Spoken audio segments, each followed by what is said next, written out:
Hey everyone, this is Shweta Shalini welcoming you all to Excellence Point। जैसा कि मैंने आपको पहले भी बताया था कि आज की क्लास में हम एक फ्रेश टॉपिक से अपना स्टार्टअप करेंगे। तो आज का हमारा वो टॉपिक है subject verb concord that you say और that you usually use to say subject verb agreement. इस टॉपिक में हम बेसिक रूल्स पढ़ेंगे। वो रूल्स हमारे ओवरऑल 27 रूल्स होने वाले हैं। उन सारे रूल्स को समझेंगे।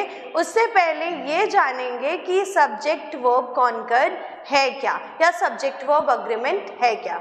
Okay, without wasting time let's start our topic. Subject verb concord basically हम वन शॉट रिविजन कर रहे हैं और वन शॉट में ही अपने सारे ग्रामर के टॉपिक्स को समझ रहे हैं। तो ज़्यादा डीप भी नहीं, ज़्यादा जल्दी भी नहीं करेंगे, लेकिन जितना भी आपको समझाया जाएगा वो कुछ इस तरह से समझाया जाएगा कि आपको सारे टॉपिक्स और सारी चीज़ें बहुत इजी वे में क्लियर हो जाएं। तो चलो स्टार्ट करते हैं।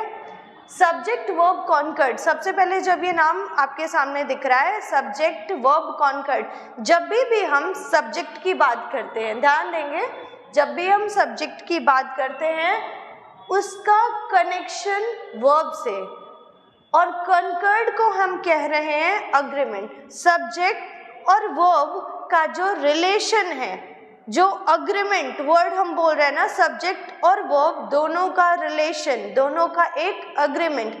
अभी सब्जेक्ट, कोई भी सेंटेंस हम जब लिखते हैं तो उसमें सबसे पहले हमारा subject, then at the end object आता है। सब्जेक्ट के जस्ट बाद वर्ब की रिक्वायरमेंट होती है, क्योंकि वही एक ऐसी चीज़ है जो पूरे सेंटेंस को फुलफिल करने का काम करता है। तो देखेंगे सब्जेक्ट, जब भी सब्जेक्ट की बात करोगे तो कहता है ये परफॉर्मर है या डूअर है ऑफ एक्शन। कोई भी काम को करने वाला ही सब्जेक्ट होगा, परफॉर्मर या डूअर कहेंगे उसे। फिर कहता है वर्ब द एक्शन परफॉर्म, जो काम हुआ है हमारा। तो इसी तरह relation banana. Just for example, Ram is playing cricket, Ram is playing cricket, हमने क्या बोला, राम जो कि हमारा क्या था, सब्जेक्ट था, और इज हमारा क्या था, वर्ब था। तो दोनों के बीच में कनेक्शन हुआ, ये लिंकिंग हुई। तो यहाँ पर सब्जेक्ट और वर्ब दोनों का रिलेशन ऐसे बना है। अभी देखेंगे सब्जेक्ट में बेसिकली जब भी सब्जेक्ट की बात करो, as you mention, Ram, Shyam, he, she, I, whatsoever, कुछ भी हम लिख रहे हैं तो हमें सबसे पहले ये देखना है कि जो सब्जेक्ट वाला पार्ट है उसमें हमारे दो पार्ट्स हो जाते हैं। क्या देखेंगे, दो पार्ट्स हो जाते हैं, एक नाउन हो जाएगा और दूसरा प्रोनाउन हो जाएगा। तो नाउन की सिंपल वे में डेफिनेशन क्या होती है, noun is what, it's a naming word, right. Noun is a naming word which names a person, place, animal, thing. ये हम सिंपल वे में नाउन को डिफाइन करते हैं। वहीं प्रोनाउन को क्या डिफाइन करते हैं हम, the word which is used in the place of noun, यानी कि नाउन की जगह पर हिंदी में प्रॉपर, देखो कभी भी जब आप इंग्लिश पढ़ रहे हो तो try to correlate that English with your Hindi grammar. Hindi grammar से बिल्कुल कोरिलेट, वो संज्ञा और सर्वनाम बिल्कुल सेम चीज़ है, नाउन और प्रोनाउन। तो नाउन को हमने क्या बोला, संज्ञा, किसी व्यक्ति, वस्तु, स्थान जो डिफाइन करते हैं। Similarly noun is a naming word, you are defining the noun in such a way. Pronoun जो कि नाउन के प्लेस पर यूज होने वाले वर्ड होते हैं।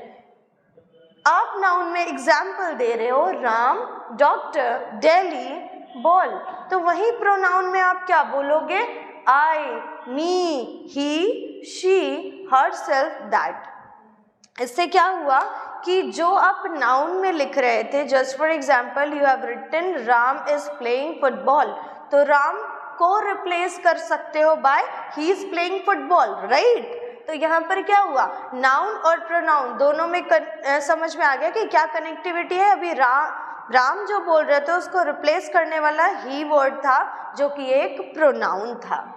आगे देखेंगे, अभी नाउन को हम सबसे पहले, नाउन प्रोनाउन तो हमने जान लिया, ये हमारे सब्जेक्ट के अंडर आता है। अभी नाउन की कैटेगराइजेशन क्या है, यानी कि नाउन को कैसे डिवाइड किया।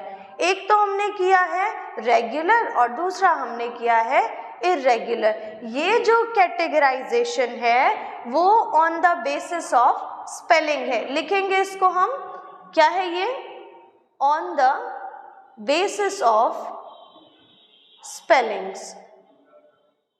ठीक है, स्पेलिंग्स के बेसिस पे हमने क्या किया है, नाउन को कैटेगराइज किया है, regular and other is irregular. Regular के लिए हम क्या बोल रहे हैं, regular nouns are those whose spellings do not change even when there is change in number।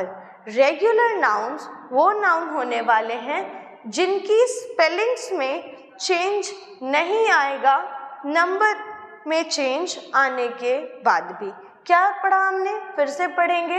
Regular noun वो नाउन होते हैं जिनकी स्पेलिंग्स में चेंज नहीं आते हैं नंबर्स में चेंज आने के बाद भी। They end with s, es or ies if they are in plural form। और एक सिंगुलर और एक प्लूरल फॉर्म होता है। तो यहाँ क्या बोलता है कि इनकी एंडिंग s, es और ies से होगी अगर ये प्लूरल फॉर्म में होंगे। तो हमने दो चीज़ रेगुलर की पढ़ी, फिर से देखेंगे। रेगुलर में हमने पढ़ा कि ये वो नाउन होने वाले हैं जिनकी स्पेलिंग चेंज नहीं होगी, जिनकी स्पेलिंग चेंज नहीं होगी even there is change in number. फिर बोलता है इनकी एंडिंग, अगर ये प्लूरल हैं तो इनकी एंडिंग एस, ईएस और आईईएस से होगी। आगे देखते हैं इर्रेगुलर। इर्रेगुलर के लिए क्या बोल रहा है, irregular nouns are those whose spellings changes or they remain same when there is a change in its number or quantity। क्या बोल रहा है, इर्रेगुलर नाउन्स वो होंगे जिनकी स्पेलिंग जो है सेम रहेगी, जिनकी स्पेलिंग सेम रहेगी when there is change in its number और क्वांटिटी। बहुत बढ़िया। अभी इनकी क्वांटिटी में, इनके नंबर में चेंज आने के बाद भी क्या होगा, ये इर्रेगुलर वाला एज इट इज रहेगा। तो अभी इसी को हम आगे देखते हैं। एग्जाम्पल में मेंशन कर रहा आपको रेगुलर नाउन्स के एग्जाम्पल। बोट क्या हो जाएगा, बोट्स हो जाएगा। सिटी क्या हो जाएगा, सिटीज हो जाएगा। आईईएस, ईएस जो मैंने आपको बताया था ये चेंज हो जाएगा। नेक्स्ट हम इर्रेगुलर नाउन की बात करते हैं। तो इर्रेगुलर नाउन में विमेन क्या है, विमेन हो जाएगा। डियर आपका डियर ही रहेगा। विमेन विमेन हो जाएगा एंड डियर आपका डियर ही रहेगा। इतनी बात आपको समझ आ गई। अभी आगे चलेंगे। आगे क्या बोल रहा है आपको, नाउन पढ़ा हमने, नाउन के बारे में जाना। अब नाउन के बाद नेक्स्ट भी तो पढ़ना है हमें, प्रोनाउन। क्योंकि मैंने पहले ही बोला आपको कि सब्जेक्ट में हमने जो कैटेगराइजेशन की है वो दो है। एक आप नाउन की बात करोगे, नेक्स्ट हम किसकी बात करेंगे, प्रोनाउन की बात करेंगे। तो प्रोनाउन के लिए क्या कह रहा है, एग्जैक्टली वही डेफिनेशन जो मैंने आपको पहले ही बोली, a word which is used in the place of noun. वो वर्ड जिनका यूज हम नाउन की प्लेस पर करते हैं उनको हम प्रोनाउन कहते हैं। इसके लिए एग्जाम्पल है, he is a boy. If you are writing Ram is a boy तो Ram is replaced by he, तो ही। और यहाँ अगले में क्या, नेक्स्ट एग्जाम्पल में आपको बोल रहा है they did the job. They, यहाँ पर ये he, they, what are these, ये प्रोनाउंस हैं। Am I clear. नेक्स्ट अभी देखो बहुत ईजीएस्ट वे में, मतलब ये definition I hope and I believe कि आप लोग स्टार्टिंग से भी जानते होंगे, बट सब्जेक्ट वर्ब कॉन्कर्ड को पढ़ने के लिए सबसे पहले बेसिक्स जानना ज़रूरी है। उसके बाद हम इसके रूल्स को पढ़ेंगे, क्योंकि जब तक आपको बेसिक पार्ट क्लियर नहीं होगा आपको पता ही नहीं चलेगा कि आप रूल्स आखिर पढ़ किस बेसिस पे रहे हो, किस बिहाफ पे, किस बेसिस पे उन रूल्स को बनाया गया है। ठीक है, हमने प्रोनाउन पढ़ा।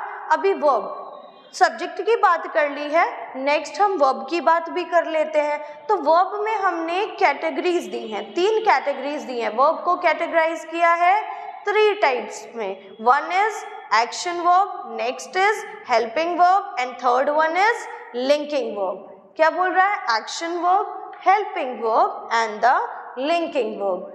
एक्शन, हेल्पिंग, लिंकिंग, तीनों को देखकर कुछ थोड़ा बहुत तो समझ में आ रहा होगा आपको कि एक्शन वर्ब यानी कि किसी भी काम का ये मेंशन, काम के बारे में बेसिकली बताने वाला है। हेल्पिंग वर्ब जो कि किसी भी सब्जेक्ट के साथ लगकर क्या करेगा, उसको एक कंप्लीट सेंस भी देने लगता है एक हेल्पिंग फॉर्म में। जैसे हम मदद करते हैं ना किसी की, तो ये भी हेल्प करने का काम करेगा। And the linking, it shows the connectivity. Like अभी सबसे पहले हमने क्या देखा, वर्ब के 3 types, one is that action, second is helping and third is linking verb. अभी एक्शन वर्ब को सबसे पहला वर्ब शुरू करते हैं, एक्शन वर्ब। एक्शन वर्ब के बारे में क्या कह रहा है, मेन वर्ब। एग्जैक्टली जब आप कहते हो एक्शन वर्ब की बात करते हो तो उसको आप एक नाम देते हो मेन वर्ब या फिर उसको आप एक्शन वर्ब, दोनों में से कुछ भी बोल सकते हो। Are used to express, are used to express actions, something that an animal, a person or a thing does. Like action verb किसी भी काम के होने के बारे में बताता है, चाहे वो कोई भी करे, कोई एनिमल, कोई पर्सन, कोई कुछ भी कोई काम कर रहा है, ये उसके बारे में बता रहा है आपको। इसीलिए एग्जाम्पल दे रहा है, the stars twinkle, the stars twinkle, तारे टिमटिमा रहे हैं। तो तारों का काम क्या है, टिमटिमाना। तो द स्टार्स ट्विंकल, ये आपको एग्जाम्पल सेटिस्फाई कर रहा है इस डेफिनेशन को। नेक्स्ट हेल्पिंग वर्ब है हमारा। हेल्पिंग वर्ब क्या है, हेल्पिंग वर्ब हेल्प और support the main verb. Helping verb का काम क्या है, इस मेन वर्ब को सपोर्ट करना। एग्जैक्टली तभी तो इसमें बोलता है helping verbs helps to express tense और मोडालिटी। ये टेंसेस के बारे में भी और मोडालिटी के बारे में भी, मोडालिटी यानी कि मॉडल्स की बात कर रहा है, दोनों को ही एक्सप्रेस करने का काम करता है। फिर से देखेंगे हेल्पिंग वर्ब कह रहा है बेसिकली ये मेन वर्ब को यानी कि एक्शन वर्ब को सपोर्ट करने का काम करता है और ये टेंस को और मोडालिटी को भी एक्सप्रेस करता है। फॉर एग्जाम्पल अभी देखेंगे वर्ब दैट एक्सप्रेस टेंस, वो वर्ब जो टेंसेस को डिस्क्राइब करते हैं। To be, to have, to do, हम am, is, are, have, has, had, do, does, इन सब का यूज करते हैं। ये आपको टेंस बता रहा है, दैट मीन्स किस टाइम वो काम हुआ है, वो हेल्पिंग वर्ब के फॉर्म में यूज हो जाएगा। लाइक आप लिखते हो ना, Ram is going, Sita is dancing, तो ये इज यहीं से तो आ रहा है, राइट? तो वो पता चला कि किस टाइम वो काम हो रहा है, ये एक्शन वर्ब के साथ लगकर क्या करेगा, उसको एक सपोर्ट देने का भी काम करेगा। तो बेसिकली हेल्पिंग वर्ब क्या कर रहा है, सपोर्ट ही तो दे रहा है। वर्ब्स को हमने नेक्स्ट क्या कहा, वर्ब्स दैट एक्सप्रेस मोडालिटी। जब मोडालिटी की बात करते हो यानी कि मॉडल्स की बात करते हो, मॉडल्स में आपके आ जाएंगे can, could, should, might, would, ये सब आपके मॉडल्स में आते हैं। तो अभी तक हमने क्या पढ़ा, एक बार फिर से देखेंगे। हमने जाना सब्जेक्ट वर्ब क्या है, ये एक रिलेशन बताएगा जहाँ पर सब्जेक्ट को आपने कैटेगराइज किया है 2 पार्ट्स में। आपने नाउन पढ़ा, आपने प्रोनाउन पढ़ा, फिर आपने नाउन के 2 टाइप्स भी देखे, रेगुलर और इरेगुलर, फिर हमने प्रोनाउन देखा। इसके बाद प्रोनाउन कवर करने के बाद हमने क्या देखा है, वर्ब। वर्ब जाना, वर्ब के 3 टाइप्स जहाँ पर आपने एक्शन वर्ब पढ़ा, हेल्पिंग वर्ब पढ़ा एंड अब लिंकिंग वर्ब को भी देखेंगे। तो सबसे पहले सारे स्टूडेंट्स ये वाला पोर्शन जो लिखा हुआ है इसको आप नोट कर लो और उसके बाद फिर लास्ट अपना लिंकिंग वर्ब कवर करेंगे, देन हम रूल्स पर आएंगे। नंबर 1 रूल से स्टार्ट करेंगे, फिर इसको लास्ट करेंगे अप टू 27। तो जितने भी रूल्स हैं आपको प्रॉपर तरीके से समझाया जाएगा with the example. Go ahead everyone.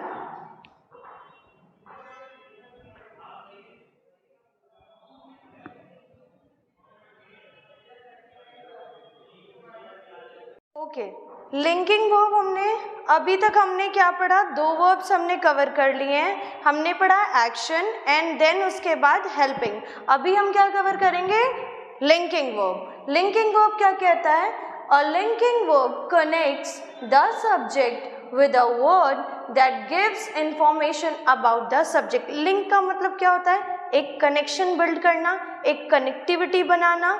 बिल्कुल वही काम हमारा लिंकिंग वर्ब करता है। लिंकिंग वर्ब का काम क्या है, लिंकिंग वर्ब का काम है कनेक्ट करना सब्जेक्ट को, किससे, with the word that gives information about the subject, जो कि सब्जेक्ट की इंफॉर्मेशन देता हो कि आखिर वो क्या है। जैसे अभी एग्जाम्पल पढ़ेंगे तो पता चल जाएगा। They do not show any action, ये किसी काम करने के बारे में नहीं बताते, किसी काम को नहीं बताते। दे सिंपली लिंक द सब्जेक्ट, सिर्फ और सिर्फ इनका काम होता है सब्जेक्ट को लिंक करना बाकी रिमेनिंग सेंटेंस से। तो अभी समझ में आया लिंकिंग वर्ब क्या? लिंकिंग वर्ब का सिर्फ और सिर्फ छोटा सा काम है कनेक्टिविटी क्रिएट करना, कनेक्शन बनाना सब्जेक्ट से, किसका? बाकी सेंटेंस को। अभी बाकी पूरा सेंटेंस है ना, अगर राम इज प्लेइंग है तो राम इज प्लेइंग, यहाँ पर कुछ ऐसा होगा।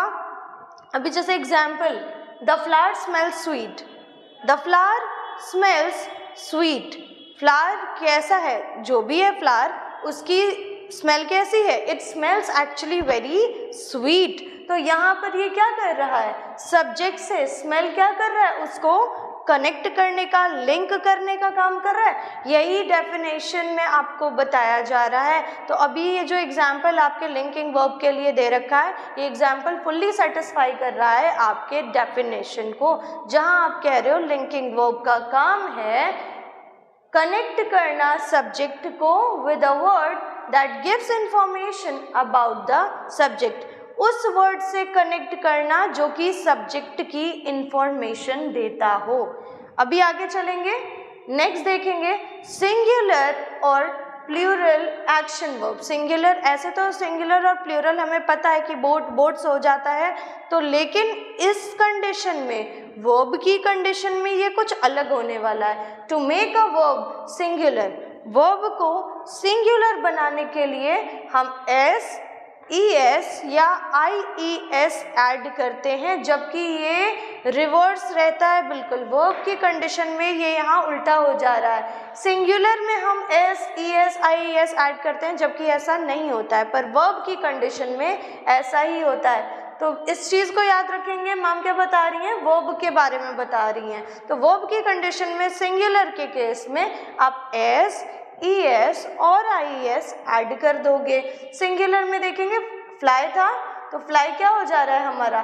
फ्लाइज हो जा रहा है। सिंग हमारा सिंग्स हो जा रहा है। आगे चलें, अब हमने देखा, फिर से एक बार देखते हैं क्या क्या हमने पढ़ा। हमने पढ़ा सब्जेक्ट क्या है, नाउन प्रोनाउन के बारे में पढ़ा, वर्ब के तीनों टाइप्स डिस्कस किए। अभी हम रूल्स स्टार्ट करने जा रहे हैं। तो आई होप अभी तक आपको सब कुछ क्लियर हो गया होगा, क्योंकि ये बहुत सिंपल सी चीज़ थी जो मैंने आपको एलैबोरेट की। अभी वन बाय वन सारे रूल्स हम पढ़ेंगे। तो स्टार्ट करते हैं रूल नंबर 1 से। रूल नंबर 1 क्या कहता है हमारा? Subject and verb must agree in the number. If the subject is singular, the verb must be singular। बहुत बढ़िया बात आपको बता रहा है। रूल नंबर 1 हमारा कहता है सब्जेक्ट और वर्ब दोनों के नंबर अग्री होने चाहिए, यानी कि दोनों की काउंटिंग सेम होनी चाहिए। अगर हमारा सब्जेक्ट सिंगुलर है तो हमारा वर्ब भी सिंगुलर होगा। लेकिन नेक्स्ट कंडीशन में कहता है अगर हमारा सब्जेक्ट प्लूरल है तो वर्ब भी हमारा कैसा होगा? प्लूरल होगा। ध्यान रखेंगे, याद रखेंगे इसको। अगर सब्जेक्ट सिंगुलर है तो वर्ब भी सिंगुलर होगा, अगर सब्जेक्ट प्लूरल है तो वर्ब भी हमारा प्लूरल होगा। ये है रूल नंबर 1। इसके एग्जाम्पल आपके सामने हैं। The list of items is on the desk, my sisters are coming. Here you can see are, तो क्या हो गया? सिंगुलर के साथ सिंगुलर, प्लूरल के साथ प्लूरल। अभी समझ में आया? Rule number 2, two singular subjects joined by or either or neither nor requires a singular verb. Yes, अगर दो सिंगुलर सब्जेक्ट हैं तो वर्ब भी कैसा होगा हमारा? सिंगुलर होगा। अगर दो सिंगुलर सब्जेक्ट है तो वर्ब भी हमारा सिंगुलर हो जाएगा। इसीलिए इसका एग्जाम्पल है माई आंट और माई अंकल। तो here both the subjects, my aunt और my uncle, both are the subject and are in singular condition. Singular की कंडीशन है joined by or is arriving by train today, either she or he she और ही दोनों subject है हमारे, is coming. तो अभी समझ में आ गया। एग्जाम्पल, दोनों एग्जाम्पल ने रूल नंबर 2 को सेटिस्फाई कर दिया। नेक्स्ट चलेंगे हम अपने रूल नंबर 3 पर। रूल नंबर 3 क्या कहता है हमारा? If two plural subjects are connected by the words or, nor, neither, nor, either or the verb is plural. Yes, rule number 2 जहाँ कहता था हमारे दोनों सब्जेक्ट सिंगुलर होंगे तो वर्ब भी सिंगुलर होगा, तो रूल नंबर 3 कहता है अगर दोनों सब्जेक्ट हमारे प्लूरल होंगे तो वर्ब भी हमारा प्लूरल होगा। इसके लिए एग्जाम्पल है योर फ्रेंड्स और दे। लुक, प्लूरल है ना हमारे यहाँ, दोनों ही प्लूरल हैं, तो यहाँ पर भी आपको और यूज हो गया, ईदर योर फ्रेंड्स और दे, बोथ द प्लूरल वंस जिनके साथ हमने और का यूज किया। नेक्स्ट चलेंगे रूल नंबर 4 पे। रूल नंबर 4 है if one singular subject and one plural subject are joined by or, nor, neither, either or we use the verb according to nearest subject. अब इसको ध्यान से समझेंगे। अगर इफ वन सिंगुलर सब्जेक्ट, अगर एक सब्जेक्ट सिंगुलर है और एक सब्जेक्ट प्लूरल है, अगर एक सब्जेक्ट सिंगुलर है, नेक्स्ट वाला हमारा प्लूरल है, तो वहाँ ज्वाइन करेंगे हम इन वर्ड्स को according to the nearest subject. अब वो नियरेस्ट सब्जेक्ट तो कुछ भी हो सकता है, सिंगुलर भी हो सकता है और प्लूरल भी हो सकता है, ये डिपेंड करेगा सेंटेंस पर। एग्जाम्पल में है बाउल्स और plates are kept for serving. तो क्या हो रहा है, बाउल्स और प्लेट्स, हमने क्या देखा, क्या था यहाँ, नियरेस्ट वाला हमारा क्या था, सिंगुलर था कि प्लूरल था, उसके अकॉर्डिंग हमने यहाँ पर वर्ब फॉर्म का यूज़ किया। आई होप अभी ये सारे रूल्स तो आपको समझ में आ रहे होंगे। रूल नंबर 1 फिर से रिवाइज करेंगे। हमने लिंकिंग वर्ब को पढ़ने के बाद अपने रूल स्टार्ट किए। रूल नंबर 1 में हमने क्या देखा, सब्जेक्ट और वर्ब दोनों अग्री करने चाहिए। अगर सब्जेक्ट सिंगुलर है तो वर्ब भी सिंगुलर होगा, अगर ये प्लूरल है तो वर्ब भी हमारा प्लूरल हो जाएगा। एग्जाम्पल है, रूल नंबर 2 कहता है दो सिंगुलर सब्जेक्ट्स हैं तो वहाँ पर सिंगुलर वर्ब की रिक्वायरमेंट होगी, दो प्लूरल सब्जेक्ट है तो वहाँ प्लूरल वर्ब होगा। ये हमारा रूल नंबर 3 कहता है। रूल नंबर 4 कहता है अगर एक सब्जेक्ट है और एक सब्जेक्ट सिंगुलर है, एक सब्जेक्ट प्लूरल है, तो यहाँ पर क्या बोल रहा है, जो वर्ब के यूजर्स होंगे वो नियरेस्ट सब्जेक्ट, जो नियरेस्ट सब्जेक्ट होगा उसके अकॉर्डिंग किया जाएगा। इतनी बात समझ में आ गई। अभी नेक्स्ट हमारा रूल नंबर 5, 6, 7, 8 आगे पढ़ेंगे, लेकिन सबसे पहले सभी इसको, सारे स्टूडेंट्स इसको नोट डाउन करेंगे, देन हम आगे बढ़ेंगे।